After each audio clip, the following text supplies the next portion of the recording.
Hello everybody, I'm the Deli Gamer, and welcome back to Fear and Hunger 2 Termina. Now, if you remember the last one, we read through Osa's story. That was a bit of a long one, if you want to go check that out. He has a very interactive backstory or character history, I should say. But by the time this video goes out, there should be a poll on my channel with options relating to the next video I want to do on this game, which is either beating it through masochism mode, beating it through ending and getting ending B, or beating it and getting ending C, and those should be the three choices. But yeah, let's get back into reading the last two backstories plus Marco's again, because I love Marco. We're about to read Olivia's, and then we're gonna read Karin's. So yeah, I hope you guys enjoy it. I love all these characters. Like, all these main characters you get to learn about, they're all super cool. Alright, let's do Olivia. Class Botanist, age 20. The botanist's knowledge covers a wide variety of plants and herbs. She can create mixtures with strong healing properties, or alternatively, she can use her knowledge to create potent poisons.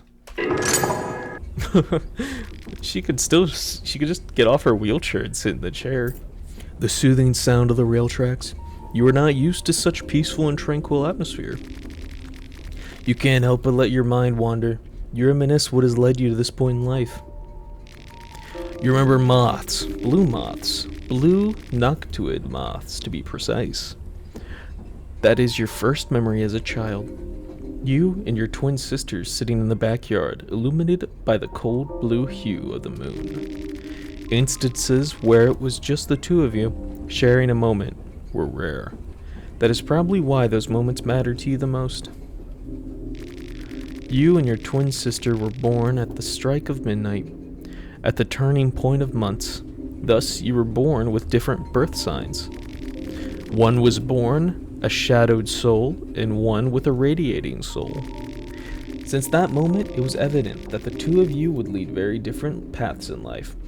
Just as predicted, you were the polar opposites of each other from very early on. You were fragile and weak in build, whereas your sister Rela was active and adventurous child that could have easily been an athlete if she just chose to. You stuck indoors reading books for the most of your time. Your sister spent her time outside making friends with other kids of the neighborhood. Despite your differences, you took solace from each other and the strict religious household you grew up in. One thing was common between the two of you. You both wanted out of the ever-watching eye of your parents and their religious dogma. You found escapism from the nature and baptism. Your sister, also academically gifted, took interest in sciences. She would dedicate her time to new sciences that centered around advanced engineering and top-of-the-line technology. Her taking interest in the academia did irk you a bit, as if she had stepped into your territory. Give in to jealousy and try to outdo her in silence, or we'll stick to botanism. You decide to concentrate on your own doings instead of giving into the jealousy, and it quickly bared fruit. You learned undergrowth awareness. While occupying yourself with the world of botanism, your sister would often quietly join your reading sessions, burying herself into her own books. Despite your differences, these reading sessions really created a strong bond between the two of you. During your high school years, a disaster struck. You suffered multiple small strokes in a short period of time and was left bedridden. Naturally, you were terrified by what could have been causing this. Your parents first turned to religious healers for aid, but nothing seemed to work. Your sister tried to persuade them to seek out modern doctors, but your parents were slow to react to their pleas. After getting no results, your parents finally gave in, but it was too late at that point. The diagnosis was that you had an abnormality of the spinal cord that affected the blood flow and its supply. You underwent a long operation in hope of fixing the issue, but unfortunately things didn't go well, and you were bound for a wheelchair for the unseeable future. If something had been done sooner, maybe things could have been different. What followed was an intense period during which you tried many different medical treatments, all for nothing. There was no escaping the wheelchair. Your legs did have some minor function, but they were left far too weak to carry your weight properly. The world felt like such an unfair and hostile place after all you had gone through. All this just further created contrast between you and your sister. You couldn't help but be envious of her. Her life seemed to roll forward without hiccups of any kind, whereas you struggled with each step you took quite literally. Nevertheless, the two of you continued, if not on the same path, then on the same lane at the very least, as both entered the same university in Bremen. I'm also stroking out. Naturally, you were studying botanism and natural scientists. Oh my god, I've been mispronouncing that this whole time. I just realized botanism. I'm looking this up. Hold on. I can't even look up how to pronounce. I'm just gonna call it botanism and natural sciences. And your sister studied new computer sciences and engineering. You both were tremendously relieved. Oh, you had finally moved out of your parents' sphere of influence. Like always, you and Realia. Why do I keep going to Leah? It's Rila. I'll pronounce it Rila. Like always, you and Rila were the polar opposites. Why would have things been any different in the university? You had trouble getting acquainted with other students, but your sister, on the other hand, was already leading the student council and was even getting very familiar with one of the university professors. Just concentrate on your own studies, man. You learned advanced botanism. Just as you expected, your sister and the professor had an obvious connection. You were not sure whether you felt jealous for the fact that your sister garnered the attention from the opposite sex, or that someone else was forming a connection with her. Either way, you didn't think too much about it. It wasn't all bad anyway, as you made good friends with the professor through your sister. Your student life continued smoothly. You were constantly ranked top of your class, and the nature seemed to lift its veil of secrets the further you got into your studies. Your sister did even better at school. Apparently, she was practically a genius in her field. She took part in a special student exchange program between Bremen Empire and Eastern Union. She would get to see the world while you were stuck on your laurels. Nothing new there, you pondered. My throat is giving up on me. In any case, the time had come for you to choose where you would specialize in your botanical studies. Specialize in folkloristic side of botanism, or specialize in toxicology. Let's specialize in the folklore side. You get Skin Bible Vinushuka. You graduated, started your own research in botanism, while also working at the biggest greenhouse in Bremen. What should have been a brand new start in life felt more like you falling into place to gather moss, living your life through your sister's amazing tales.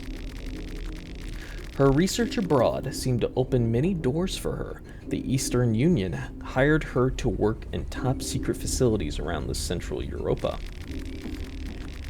You would receive letters from her frequently, always from a different country. She could never fully reveal what she's worked on, but she did say that despite working for the army, her inventions would be for the better of mankind, not for war. It all sounded incredible, and you were genuinely happy for her, really. Only the letters came to a halt all of a sudden. You wouldn't hear from Ryla for months. After 6 months, your parents got information that Ryla had been accused of treason.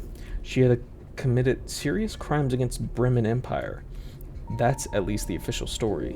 By the time you heard of this, she had already been in an undisclosed Bremen prison for months. You felt helpless. There wasn't much you could do. The next time you heard of her was when you read news about a terrorist group called the Nameless Liberty Underground, breaking her free from prison. What had your sister gotten herself into? A terrorist organization? The news really bothered you. You had definitely heard of the Nameless Liberty Underground before, but where? Then you remembered it. The Professor Aurelia had been seen during her school years mentioned the organization in a passing comment. You returned to the university to confront the professor, only to find out that he had been executed several months prior.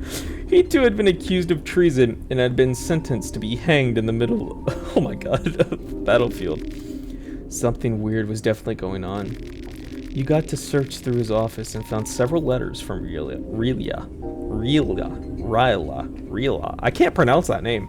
Apparently, the two had been in a letter correspondence long after oh my god. It's making my tongue sore trying to say this name. Ryla had graduated. And the last letter from her, Ryla, had cryptic writings about a cube. Eastern Union had been desperately trying to replicate the cube, but to no avail, whatever that means. Ryla was worried that the operation in Perheval was what Kaiser of Bremen Empire was after. There is still time before he could get here. I still have time. Those were Ryla's last words. Upon further investigation, you found out that Perheval was a medium-sized city in the country of Bohemia. That is the last known location of your sister, and that is where you decided to head without delay. With a real adventure ahead of you, how did you prepare for the trip? Stock up on herbs. Find something to read. Nah, stock up on herbs. We love herbs. 2 green herbs, 2 blue herbs, 2 lavenders, and a red herb. Beautiful. You felt tense since the moment you embarked on this journey. Every night you'd see nightmares of the horrors that would await you in Perheval. Are they just dreams? You can't help but feel there is more to the dreams than mere logic would dictate. Oh my god, I got hiccups. Oh my god, that felt like it took forever. Whoa. What's that? Oh, your sister. To get on and off your wheelchair? Why would I need... Oh my god. What does this do for me? She goes fast. Look at that. Sister, though. The girl in the red shoes is Olivia's sister? Ryla? You know what you should do? Why is Ryla here? Why is she playing the part? She's assembling these cubes like told to. Interesting.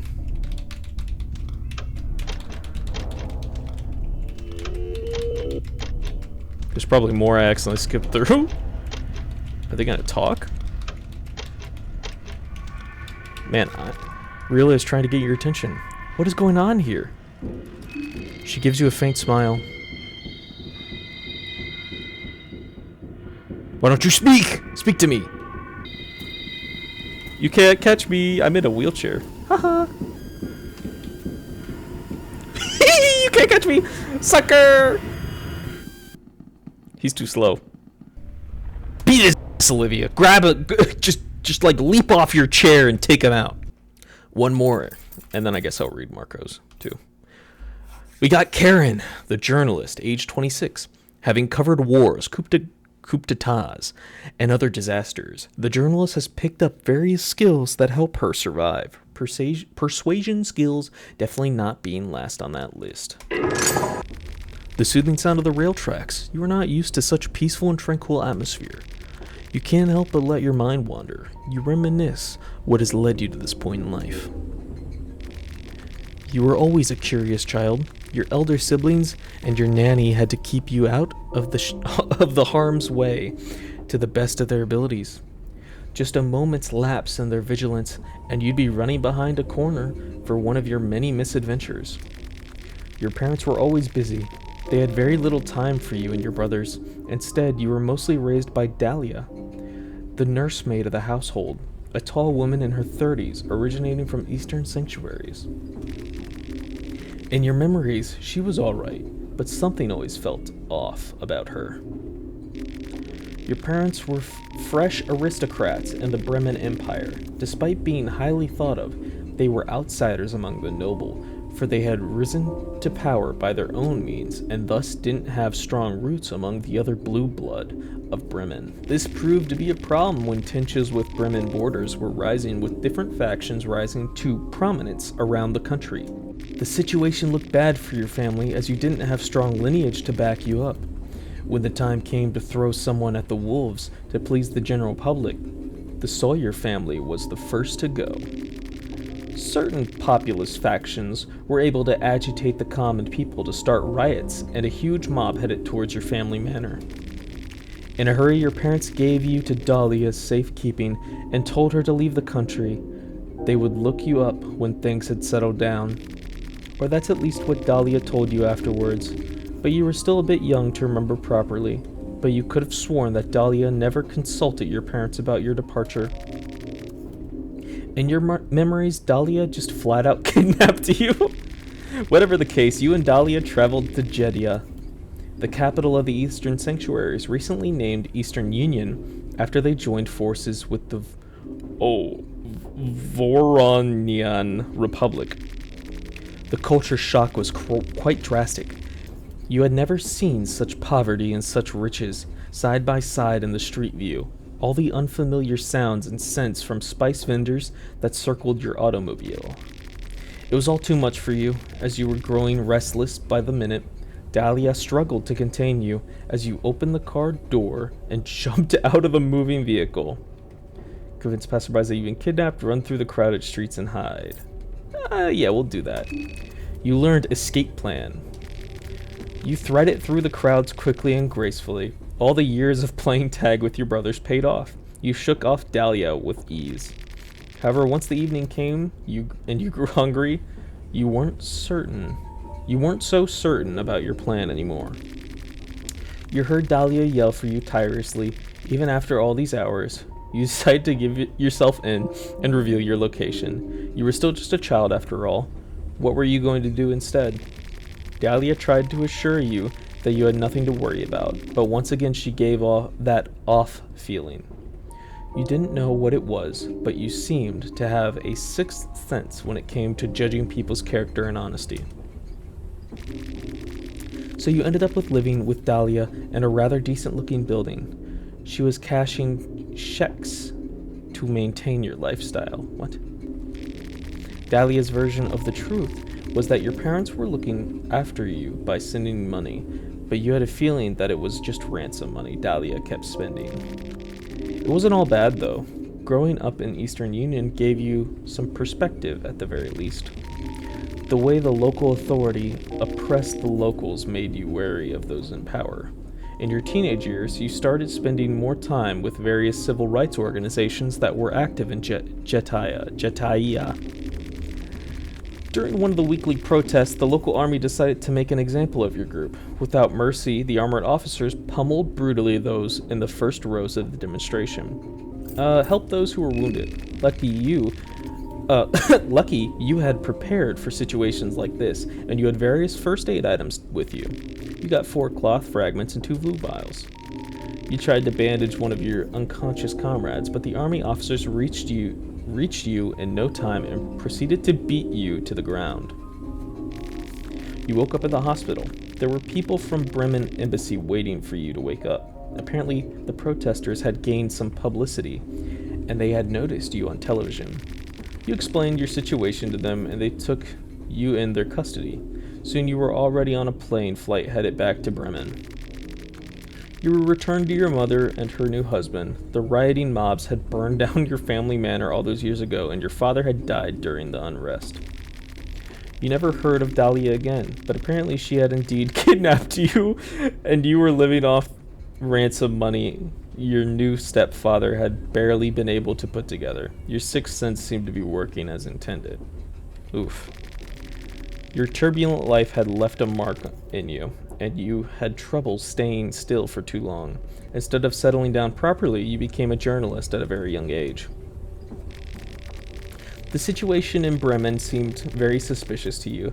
A mysterious person only known as Kaiser was appointed the Chancellor of the Bremen Empire, without any prior involvement in the country's politics.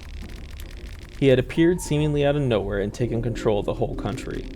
Kaiser was partially responsible for what happened to your father, as it was him who had been riling up people against the nobility of the country. But it wasn't just that. You also got major off vibes from this person. That's why you dug deep to uncover his past. Nothing seemed to make sense, though. There was no connections between Kaiser and a so-called secret society called the New Gods. But That started to sound like a pretty conspiracy theory the more you read into it. Oh, petty conspiracy theory. Whoops. Still, your sixth sense was tingling. The new gods were a group that had been talked about since the cruel age of history. They were the typical secret society, controlling different nations from behind the curtain and puppeteering those seemingly in power. There were several people in modern global politics linked to this group. The more you investigated the subject, the more it started to look as if this group was behind the last two great wars that had ravaged the world. Something big was definitely brewing in Europa.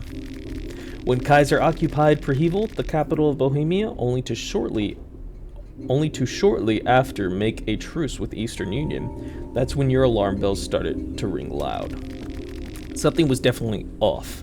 You decided to take off and travel to Bohemia yourself. With this long trip ahead of you, how did you prepare for the trip? Self-defense items. You managed to buy a Luger pistol, 5 9mm bullets, and a fencing Gabeson. You felt tense since the moment you embarked on this journey. Every night you'd see nightmares of the horrors that would await you in Prehevil. Are they just dreams? You can't help but feel there's more to the dreams than mere logic would dictate. Whew! We did it! Oh my goodness. Skip intro? No, I'm leaving. Fuck you. I always save the redos for latest. Oh, whoops.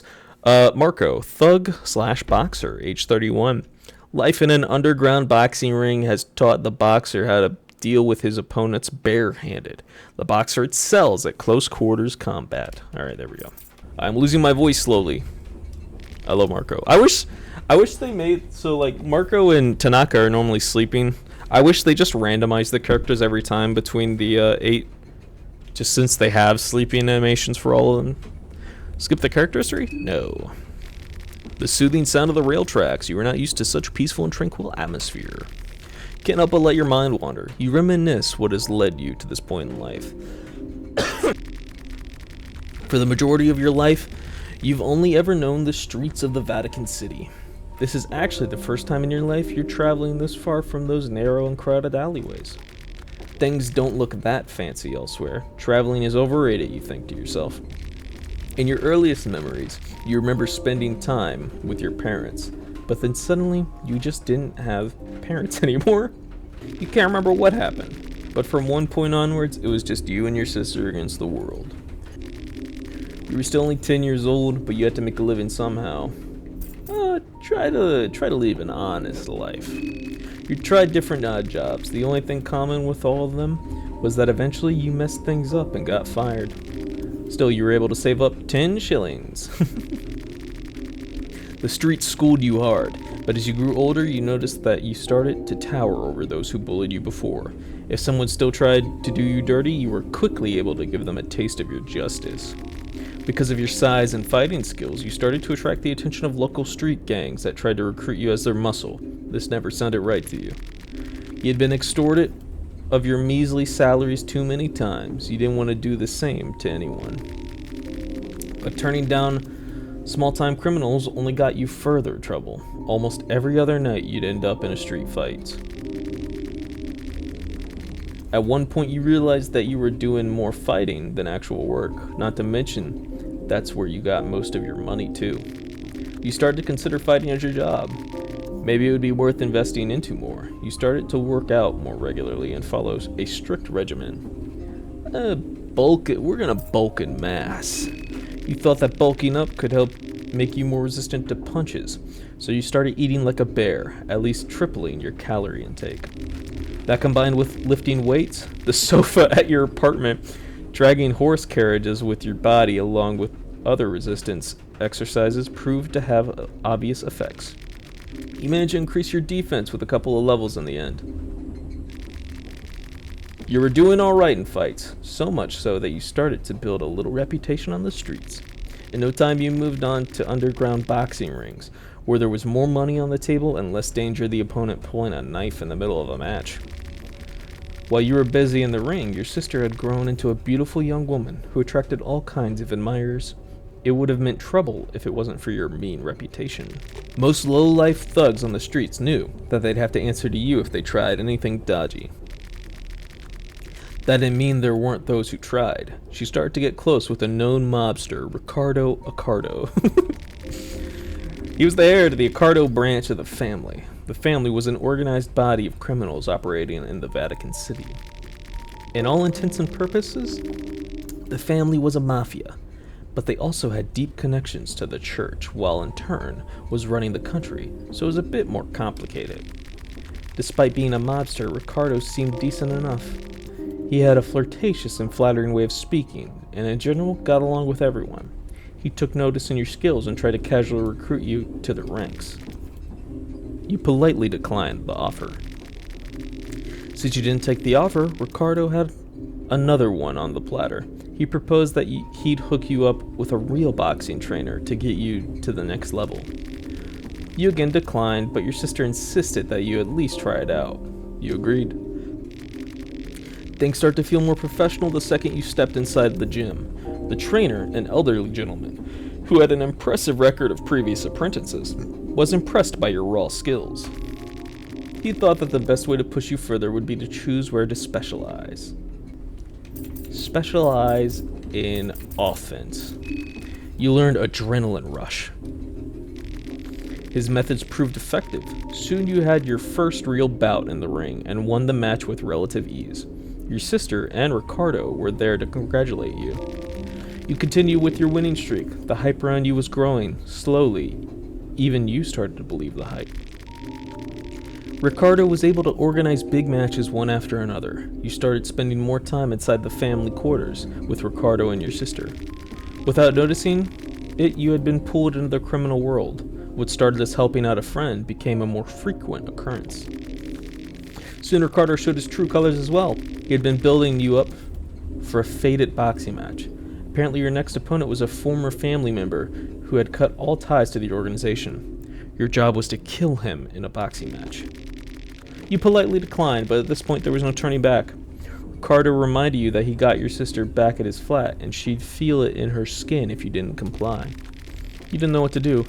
Soon you found yourself in the ring with the ex-family member, and the bell rang. He was a tough opponent, but you managed to get the best of him. You were able to counter one of his attacks with a knockout hit. Things moved in slow motion as you saw Ricardo in your corner nodding with a sly smile. You followed up your hit with another, and another, and another. You didn't even stop when the man hit the ground. The referee had to pull you away with all he got before you stopped. The damage had already been done. You had killed the person. You were devastated by all this, but kept it all inside. This was only the beginning. Ricardo had plenty of dirty work for you to do, and at this point he had plenty of leverage too. Your sister being the last resort every time you hesitated. Things had to change. Get your sister and flee the country. You learned escape plan. You couldn't find your sister anywhere. Calling her telephone? Nothing. You start to suspect that Ricardo had suspected something like this and sent your sister somewhere. You were left with no choice but to confront Ricardo. Ricardo was wary of you. He seemed to sense your killing intent from miles away, and that's why he avoided seeing you alone to the best of his abilities. He was too cocky to consider you a serious threat, though, as if he had you under his thumb. That proved out to be a grave mistake for him. You were to meet Ricardo and a dozen of his henchmen at a local club to discuss another one of your many tasks. You had been waiting for an opportunity to see him alone, but that opportunity never presented yourself. Fair enough, you thought. The moment you got to punching distance, Ricardo had a split-second realization of what was happening before you knocked him off his feet. The little rat tried to slither away, but you grabbed him by his throat and kept slamming him on the floor until he stopped moving. In your rage, you lifted him up and threw him over the railing. He fell from the second floor to the center of the club's dance floor. You saw him fall headfirst to the ground. You had succeeded in what you set out to do. Getting out of the club was secondary. You had to fight through a mob of Ricardo's goons. Somehow you made it out from the back door with only minor injuries and ran away as fast as you could. You ran away from the crime scene. The problem was that now both the family and the law enforcement of the city were after you. Just then you received a phone call from your sister. She had been sent to Ricardo's summer villa in the country of Valland some days prior. You explained the situation to her, and the two of you decided to meet up in the country of Rondon. There was no possibility of you living in the Vatican City anymore. You had to act fast before the police catch up on you. What did you take with you before leaving the city? Some medical goods. You took 2 blood vials and a cloth fragment. You took the first train that left the country. The destination was an obscure little town called Perhevel in the center of Bohemia. You had no idea where that place was, but you figured you could plan your trip better once you got there. Save your character history? Nope. Save the intro? Or skip the intro? No. Well, alright everyone. That's all the intros to all 8 characters so far, or backstories. I've played through them all, so I'm probably going to post a poll on my channel about maybe, I don't know, maybe playing through it on masochism mode as one of these characters, or maybe playing through it and actually sleeping throughout the game, you know, actually getting different events and getting either ending B or C. But yeah, I don't know. Tell me in the comments down below if you want to see that, if you guys think I should do a series on that. If I do that, I would swap it. So I've been doing my very best to upload Mondays, Wednesdays, and Fridays, but I would then change that to Tuesdays and Thursdays, and I would probably start playing through another game on Mondays, Wednesdays, and Fridays. I think I might be doing Darkwood. I've been wanting to play that game for a while, and I've owned it for a while. I've been the Deli Gamer. This has been FearandHunger Termina, and yeah, I'll see you guys in the next one. Bye-bye!